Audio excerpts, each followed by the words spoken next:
Bonjour à tous et bienvenue dans le récap du jour, les 3 news high-tech à ne pas manquer, c'est tout de suite et on commence par une bien triste nouvelle avec l'annonce du décès du père de l'email. Ray Tomlinson est connu pour avoir été le premier à envoyer un message depuis un ordinateur vers un autre connecté au même réseau. Pour ce faire, il a choisi de faire usage du symbole arrobase servant à séparer le nom d'utilisateur du nom de la machine, une structure toujours d'actualité aujourd'hui. Et si l'email aujourd'hui est très largement démocratisé, le système en question n'était pas jugé très important à l'époque.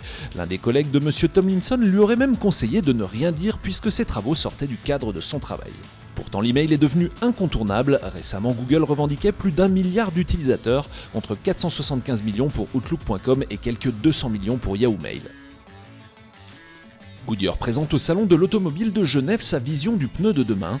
Complètement différent du pneumatique d'aujourd'hui, l'Eagle 360 multiplie les innovations pour révolutionner plusieurs aspects de l'automobile. Sa forme sphérique permet à la voiture de braquer à 360 degrés des 4 roues et ainsi de se mouvoir dans n'importe quelle direction. La voiture peut ainsi effectuer des mouvements latéraux sans changer de cap et stationner en parallèle sans faire de créneau. Imprimé en 3D, l'Eagle 360 peut offrir plusieurs axes de roulement correspondant à plusieurs profils pour s'adapter à différents revêtements ou différentes conditions de circulation.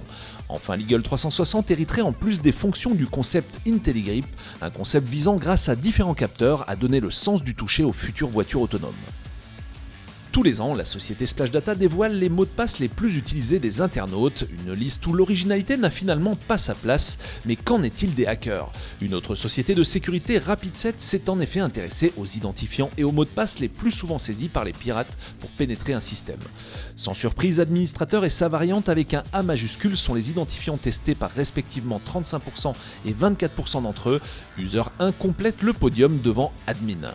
La liste publiée ici ne recoupe pas celle produite par Splash Data et pour cause, les hackers savent que les entreprises qui sont pour eux la cible privilégiée n'utilisent pas les mêmes mots de passe que le grand public visé par l'enquête de Splash Data. Et maintenant on passe à la vidéo du jour en s'invitant dans un bar à chat avec cette vidéo rigolote tournée à 360 degrés.